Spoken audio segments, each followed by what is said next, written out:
నమస్తే, welcome to KTV Telugu. నేను Vasanth. BRS party year ending review. Telangana తెచ్చిన పార్టీ 2023లో కుదేలైంది. ఆ పార్టీకి చావు దెబ్బ తగిలింది. 10 ఏళ్ల పాటు తిరుగులేని అధికారాన్ని అనుభవించిన బీఆర్ఎస్ ఈసారి ప్రతిపక్ష పాత్రకే పరిమితమైంది. ఒకరిద్దరు మినహా మంత్రులే ఓడిపోయారు. పార్టీ ప్రతిష్టను మరింత దిగజార్చారు. వెళ్తూ అవినీతికర పార్టీ అన్న అపవాదును కూడా బీఆర్ఎస్ మూటగట్టుకుంది. అనేక స్కీములు ఫ్లాప్ కావడం, మేడిగడ్డ ప్రాజెక్టు కుంగడం లాంటి పరిణామాలు బీఆర్ఎస్ పరిపాలనా తీరు పట్ల ప్రజల్లో మరిన్ని అనుమానాలకు కారణమయ్యాయి. పైగా కేంద్ర దర్యాప్తు సంస్థల దాడులతో బీఆర్ఎస్ నైతికంగా కూడా దెబ్బతిన్నది. బీఆర్ఎస్ కు 2023 జీవితకాల తిరోగమన సాఫల్యమేనని చెప్పక తప్పదు. తెలంగాణ రాష్ట్ర సాధనే ఏకైక అజెండాగా 2001 ఏప్రిల్ 27న పుట్టిన టీఆర్ఎస్ 2 దశాబ్దాల ప్రస్థానం 2022లో ముగిసింది. అప్పుడు భారత రాష్ట్ర సమితిగా పేరు మార్చుకుని 2023లో సరికొత్తగా అడుగులు మొదలు పెట్టింది. తెలంగాణ ఎజెండాను వదిలి జాతీయ ఎజెండాతో హడావిడి చేసింది. ప్రత్యేక రాష్ట్రాన్ని సాధించిన టీఆర్ఎస్ ఇప్పుడు బీఆర్ఎస్ గా రూపాంతరం చెందింది. తెలంగాణలో 2014, 2018లో 2 పర్యాయాలు విజయం సాధించి ప్రభుత్వ పగ్గాలు చేపట్టింది. 2014లో అత్యవసర మెజారిటీతో గెలిచిన టీఆర్ఎస్ ఆ తర్వాత బలమైన రాజకీయ శక్తిగా ఎదిగింది. ఆ విశ్వాసంతోనే హ్యాట్రిక్ విక్టరీ కొట్టి మూడోసారి అధికారంలోకి రావాలని కలలు కన్నది. కానీ బీఆర్ఎస్ గా పూర్తి స్థాయిలో బరిలోకి దిగి 2023 నవంబర్లో జరిగిన అసెంబ్లీ ఎన్నికల్లో ఘోరంగా ఓడిపోయింది. 103 మంది ఎమ్మెల్యేలున్న పార్టీ నిన్నటి ఎన్నికల్లో కేవలం 39 స్థానాలకు పరిమితమైంది. అధికారాన్ని కోల్పోయి ప్రతిపక్షంలో కూర్చుంది. ఓటమి రాగాలు ఆలపిస్తోంది. టీఆర్ఎస్ అలియాస్ బీఆర్ఎస్ వ్యవస్థాపకుడు కేసీఆర్ ఎప్పుడూ అగ్రెసివ్ రాజకీయాలే చేస్తారు. ఎవరేమైనా అనే లోపే ఎదురుదాడి చేస్తారు. ప్రత్యర్థులను నిత్యం డిఫెన్స్లో పడేస్తారు. అవతలి వారికి అవకాశం ఇవ్వకుండా చూసుకుంటారు. జనాకర్షణ పథకాల ద్వారా జనంలో ఉండేందుకు ప్రయత్నిస్తారు. నిత్యం ఇలాంటి ప్రయోజనాలు పనిచేయవని 2023 ఎన్నికలు నిరూపించాయి.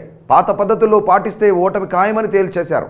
కేసీఆర్ తిట్ల దండకం చాలా విచిత్రంగా ఉంటుంది. ఆయన మాట్లాడే ప్రతి మాట భావోద్వేగాన్ని రొచ్చగొట్టేదిగా ఉంటుంది. తెలంగాణ ఉద్యమాన్ని దశాబ్దం పైగా క్రియాశీలంగా సజీవంగా ఉంచిన ఘనత కూడా అలాంటి స్పీచ్లకే దక్కుతుంది. కేసీఆర్ తిట్ల దండకం అందుకుంటే అప్పట్లో తెలంగాణ వాదులు పరవశించిపోయేవారు. ఆయన ప్రతి మాట వారికి సహేతుకంగా అనిపించేది. రెండోసారి అధికారానికి వచ్చిన తర్వాత మాత్రం జనం ఆకాంక్షలు మారాయి.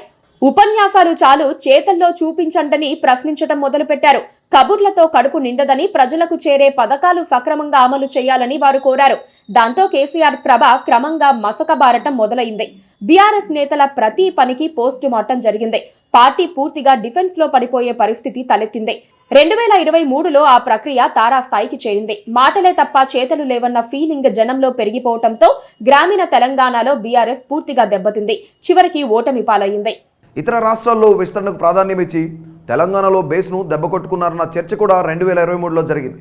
కొందరు నేతలు పూర్తి స్థాయిలో పక్కా రాష్ట్రాలపై దృష్టి పెట్టి తమ నియోజకవర్గాలను వదులుకోవడం, జిల్లా నేతలు ఉదాసీనంగా వ్యవహరించడం వల్లే పార్టీ ఓడిపోయిందని కూడా అనుకోవాల్సి వస్తోంది. నిజానికి నేషనల్ పాలిటిక్స్ లో చక్రం తిప్పాలనే ఆలోచనతో బీఆర్ఎస్ బాస్ కేసీఆర్ 2023 ఆరంభం నుంచే ఆ దిశగా ప్రణాళికలు సిద్ధం చేసుకున్నారు. జాతీయ స్థాయిలో పార్టీ విస్తరణ మీద ఫోకస్ చేశారు. వ్యూహకర్తలు, మేధావులు, రైతు సంఘాల నేతలతో విస్తృత చర్చలు జరిపారు. నేషనల్ పాలిటిక్స్ లోకి ఎంట్రీ కోసం ఫైనల్ గా టీఆర్ఎస్ ను బీఆర్ఎస్ గా మార్చారు. జాతీయ ఎజెండాను సిద్ధం చేసుకున్నారు. ఫస్ట్ మహారాష్ట్ర నుంచి పార్టీ విస్తరణ కోసం ప్రయత్నాలు చేశారు. పార్టీ నేతలను వెంటబెట్టుకుని తరచూ మహారాష్ట్రకు వెళ్లొచ్చారు. నాందేడ్, ఔరంగాబాద్ లో భారీ సభలు పెట్టారు. అక్కడ రోడ్ షోలు నిర్వహించారు. నాగ్పూర్ లో రాష్ట్ర పార్టీ కార్యాలయం ప్రారంభించారు.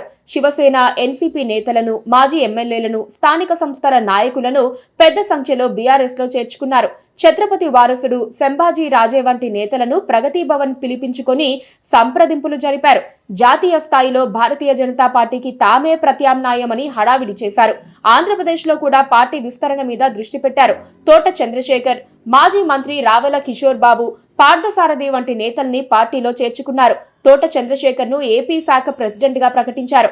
ఏకంగా అక్కడ పార్టీ కార్యాలయం సైతం ప్రారంభించారు. పార్టీ అనుబంధ రైతు విభాగం ప్రెసిడెంట్ గా హర్యానాకు చెందిన రైతు సంఘం నేత గుర్నామ్ సింగ్ చదూనీకి నియామక పత్రాన్ని ఇచ్చారు. ఒడిశా మాజీ సీఎం గిరిధర్ గమాంగ్, సెసిర్గమాంగ్, జయరాం పాంగి వంటి నేతలకు గులాబీ కండువా కప్పారు. కానీ స్వల్ప కాలంలోనే మారిన జాతీయ రాజకీయ సమీకరణాల నేపథ్యంలో ఒడిశా నేతలు గులాబీ పార్టీకి హ్యాండ్ ఇచ్చారు. నేషనల్ పాలిటిక్స్ కోసమని దృష్టి పెట్టడం వల్ల రాష్ట్రంలో పార్టీ మీద ఎఫెక్ట్ పడిందనే చర్చ ఉంది. దాంతో కేసీఆర్ జాతీయ రాజకీయాలను మధ్యలోనే వదిలేశారు. అయితే ఎమ్మెల్యేలను కూడా కేసీఆర్ వెంటబెట్టుకుని తిప్పటం వల్ల వారికి నియోజకవర్గాల్లో గ్యాప్ ఏర్పడిందని, అది కూడా బీఆర్ఎస్ ఓటమికి ఒక కారణమని టాక్ ఉంది. బీఆర్ఎస్కు ఈ ఏడాది కూడా గవర్నర్ తమిళిసైతో వివాదాలు కొనసాగాయి. అసెంబ్లీ బడ్జెట్ సమావేశాలు గవర్నర్ ప్రసంగం లేకుండానే నిర్వహించాలని ఫిబ్రవరిలో జరిగిన సమావేశాల సందర్భంగా కేసీఆర్ డిసైడ్ కావడంతో వివాదం చెలరేగింది. జాయింట్ సెషన్ లేకుండానే బడ్జెట్ ప్రవేశపెట్టాలని నిర్ణయించడంతో గవర్నర్ బడ్జెట్ను సభలో పెట్టేందుకు ఆమోదం తెలపకుండా మెలికిపెట్టారు. గవర్నర్ తీరుతో అప్పట్లో కేసీఆర్ ప్రభుత్వం హైకోర్టుకు వెళ్ళింది. కానీ కోర్టు సూచనతో కేసీఆర్ బెట్టు వీడి మెట్టు దిగొచ్చారు. గవర్నర్ ప్రసంగం ఉంటుందని కోర్టుకు తెలపడంతో గవర్నర్ సైతం బడ్జెట్కు ఆమోద ముద్ర వేశారు. దీంతో కేసీఆర్ అనవసర పంతానికి పోయి పరువును పోగొట్టుకున్నారు అనే అపవాదును మూటగట్టుకున్నారు. ఇక ప్రధాని మోదీ తెలంగాణ పర్యటనకు వచ్చిన కేసీఆర్ ఆయన్ను కలవకుండా దూరంగా ఉన్నారు. ఈ ఏడాది కేంద్ర దర్యాప్తు సంస్థలు బీఆర్ఎస్ ను బెంబేలెత్తించాయి. గులాబీ పార్టీ నేతల వ్యాపారాలు టార్గెట్ గా వరుస దాడులతో అష్ట దిగ్బంధనం చేసి నేతల్ని పరేషాన్ చేశాయి. దుబ్బాక ప్రస్తుత ఎమ్మెల్యే కొత్త ప్రభాకర్ రెడ్డి వ్యాపార సంస్థల్లో ఐటీ అధికారులు సోదాలు చేశారు. భువనగిరి మాజీ ఎమ్మెల్యే ఇల్లు, ఆఫీస్లో ఏకకాలంలో ఐటీ అధికారులు రైడ్ చేశారు. నాగర్ కర్నూల్ మాజీ ఎమ్మెల్యే మర్రి జనార్దన్ రెడ్డి వ్యాపార కార్యాలయాల్లో ఇన్కమ్ ట్యాక్స్ అధికారులు దర్యాప్తు చేశారు. ఇక ఢిల్లీ లిక్కర్ స్కామ్ కేసులో ఎమ్మెల్సీ కవితకు ఈడీ నోటీస్ ఇచ్చి విచారణకు పిలవటం బీఆర్ఎస్ పార్టీని ఓ రేంజ్ లో కుదిపేసింది. కవిత ఢిల్లీ ఈడీ ఆఫీసులో విచారణకు హాజరై మొబైల్ ఫోన్లను దర్యాప్తు అధికారుల చేతికి ఇవ్వటంతో ఏదో జరిగిందన్న అనుమానాలు కూడా వచ్చాయి. ఈడీపై కవిత వేసిన కేసు విచారణలో ఉంది. 2 సార్లు అధికారానికి వచ్చిన పార్టీలో ఏం జరుగుతుందో బీఆర్ఎస్లోనూ అదే జరిగింది. నాయకుల మధ్య కీచులాట బాగా పెరిగిపోయాయి. ఎక్కడికక్కడ ఆధిపత్య పోరుతో నాయకులు పార్టీ ప్రతిష్టను దిగజార్చారు. సాధారణ కేడర్ను అయోమయంలోకి నెట్టేశారు. మెజారిటీ నియోజకవర్గాల్లో సిట్టింగ్ ఎమ్మెల్యేలు, మాజీలు, ఆశావహుల మధ్య గ్రూపు తగాదాలు అధిష్టానానికి తలనొప్పి పెంచింది. కొన్ని నియోజకవర్గాలలో సొంత పార్టీ నేతలే రోడ్డెక్కి సవాళ్లు, ప్రతి సవాళ్లు చేసుకోవటం కారు పార్టీ పెద్దలను ఇబ్బంది పెట్టింది. కొందరు నేతలు గులాబీ పార్టీకి గుడ్ బై చెప్పారు. ఎన్నికల ముంగిట షాక్ ఇచ్చారు. ఖమ్మంలో తుమ్మల నాగేశ్వరరావు, పొంగులేటి శ్రీనివాసరెడ్డి, కోరం కనకయ్య, పాయం వెంకటేశ్వర్లు, మట్టా రాగమయ్యి దయానంద్, కొల్లాపూర్లో జూపల్లి కృష్ణారావు, నకిరేకల్ నుంచి వేముల వీరేశం, తుంగతుర్తి నుంచి మందుల సామెల్, జారే ఆదినారాయణ, మైనంపల్లి హనుమంతరావు, మైనంపల్లి రోహిత్, అజ్మీరా శ్యామ్ నాయక్, కుచాడి శ్రీహరిరావు, బండి రమేష్, కార్పొరేటర్ జగదీశ్వర్ గౌడ్, ఉమ్మడి మహబూబ్ నగర్ జిల్లా నుంచి ఎమ్మెల్సీలుగా ఉన్న కసిరెడ్డి నారాయణ రెడ్డి, కూచుకుల్ల దామోదర్ రెడ్డి, రాజేష్ రెడ్డి సహా చాలా మంది నేతలు బీఆర్ఎస్ వీడి కాంగ్రెస్ లో చేరిపోయారు. ఒకరిద్దరు మినహా అందరూ కాంగ్రెస్ గుర్తు మీద పోటీ చేసి బీఆర్ఎస్ అభ్యర్థులను ఓడించారు. మరోవైపు రాష్ట్ర వ్యాప్తంగా 20కి పైగా మున్సిపాలిటీల్లో సొంత పార్టీ కౌన్సిలర్లే తిరుగుబాటు చేసి అవిశ్వాస నోటీసులు ఇవ్వటం కలవరపెట్టింది. అసలు బీఆర్ఎస్ కు ఏమవుతోందన్న ప్రశ్నలు కూడా తలెత్తాయి. ఓటమి నుంచి బీఆర్ఎస్ గుణపాఠాలను నేర్చుకోవాల్సిన సమయం వచ్చింది. ఆత్మ పరిశీలన చేసుకునేందుకు కూడా సమయం దొరికింది. శ్వేతపత్రాలకు పోటీగా శ్వేతపత్రాలు, ప్రభుత్వం వారి ప్రకటనలకు బదులుగా పవర్ పాయింట్ ప్రజెంటేషన్లతో ఒరిగేదేమీ లేదు. తప్పు ఒప్పుకొని జనంలోకి వెళ్ళి ఇకపై చేయబోయేది ఏమిటో చెప్పగలగాలి. అప్పుడే 2024 లోక్సభ ఎన్నికల్లో కొంతైనా పరువు దక్కుతుంది. దానికి కూడా టైం చాలా తక్కువగా ఉంది. తొందరపడకపోతే ఇక అంతే మరి. సో ఇలాంటి మరిన్ని ఇంట్రెస్టింగ్ అప్డేట్స్ కోసం మా కేటీవీ తెలుగును సబ్స్క్రైబ్ చేయండి. అంతవరకు సెలవు, నమస్తే.